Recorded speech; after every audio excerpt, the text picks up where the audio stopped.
I'd apologize for the clickbaity title, but I'm being 100% serious about this, and you're just going to have to trust me. If you've seen my FNAF videos, you know that I totally believe that Michael Afton is the vengeful spirit.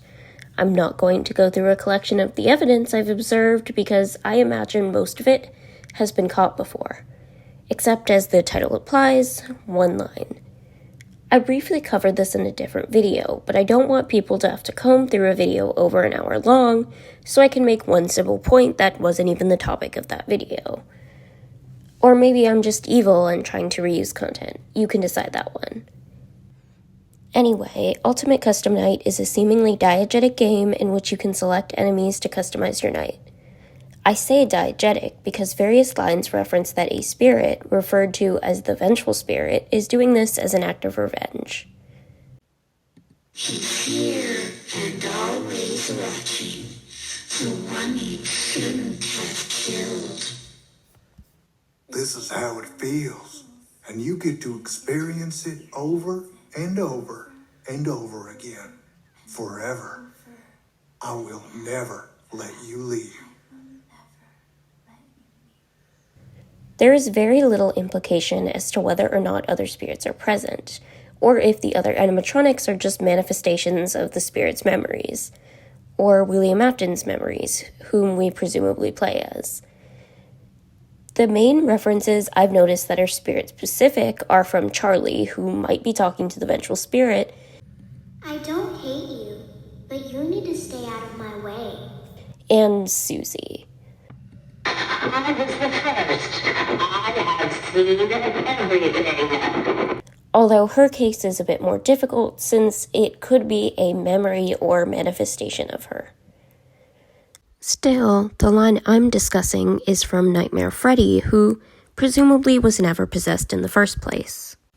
We can spend hours discussing the origins of the Nightmare animatronics, but this game more than implies that William made them and that they aren't physical beings. I am remade, but not by you, by the one you should not have killed. Specifically, the Nightmare animatronics are a vessel of the vengeful spirit, and we can assume that he is speaking through them. So I'd like to stop keeping you in anticipation and just get to the line. I have always been hiding in your shadow. While there are shadow animatronics, it still makes sense for the Nightmare animatronics to be associated with shadows. One of the main taglines of the fourth game, in which they appear, is, "What happens in the shadows is easily misunderstood in the eyes of a child." I might have quoted that slightly wrong, so I'll put the correct one on the screen.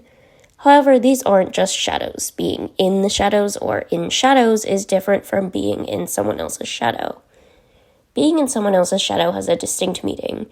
According to the Cambridge Dictionary, it means you always receive less attention than someone else.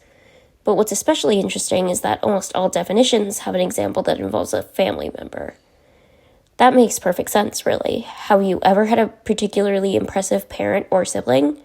You may get compared to them in an often uncomfortable way. But not all attention is good attention. So being in someone's shadow could easily mean that someone's bad reputation gets more recognition than your own. So let's consider it. Earlier, I referenced living in shadows, which is a specific line from a specific character. I've been living in shadows. This character who is associated with, well, being in the shadows. A character who is often mistaken for a different character with a more infamous reputation. They thought I was you. A character who has to carry the sins of his father because he's destined to always live in his shadow. There's no one Nightmare Freddy would live in the shadow of. He's not real, so there's no one to feel eclipsed by. But if we assume the vengeful spirit is Michael Afton, then this line makes perfect sense. He suffered in William's shadow, and now he's going to show William exactly the sort of pain that entailed. But all good arguments have counterarguments. If we assume the vengeful spirit is a missing child or just an unrelated victim, we can assume that this line refers to the vastness of William's legacy in comparison to the children's. But what does that have to do with Ultimate Custom Night? All of the damage one of William's victims would feel in his shadow would have been posthumous, or after they died. It wouldn't have caused them to die to animatronics over and over again. But Michael faced the animatronics night after night because he had no other option.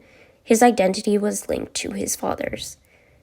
It seems that this vengeful spirit created this game, and throughout Ultimate Custom Night, you can earn cutscenes, some of which depict a anime girl version of Toy Chica brutally murdering her classmates. I'll just wait for him after school, throw a bag over his head, hit him with a shovel, and drag him into the back of my car.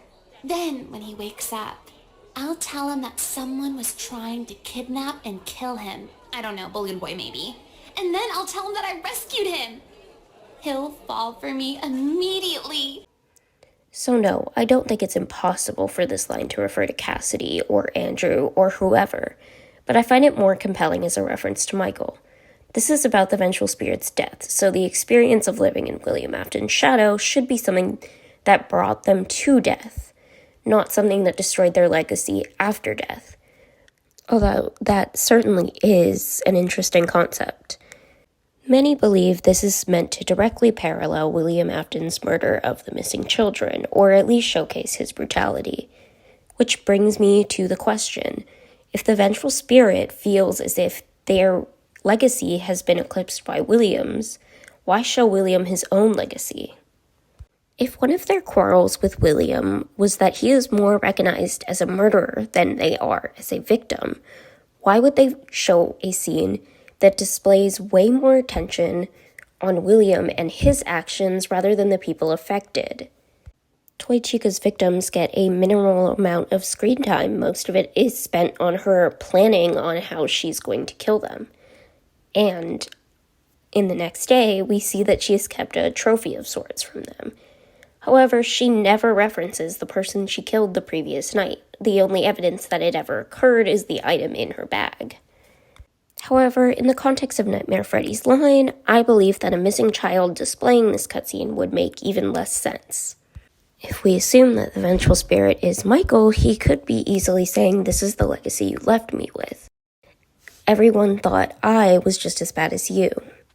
Showcasing William's brutality makes sense if a person feels like they've been saddled with that legacy. But if they feel like that brutality is given more attention than their own hurt, I struggle to believe that this is the kind of scene that they would show. However, I am connecting a series of cutscenes to a singular deathline, so go ahead and tell me it's not that deep. I just don't see this line brought up enough, and I wanted to do something about that. So far, it seems like short videos do better than long videos, so I might keep talking about details that are so tiny that no one will notice them and they probably don't matter. And hey, I've seen less believable theories out there. I'm just not going to name them. At least one person watching this knows what I'm talking about. And I guess that's it. Theory over.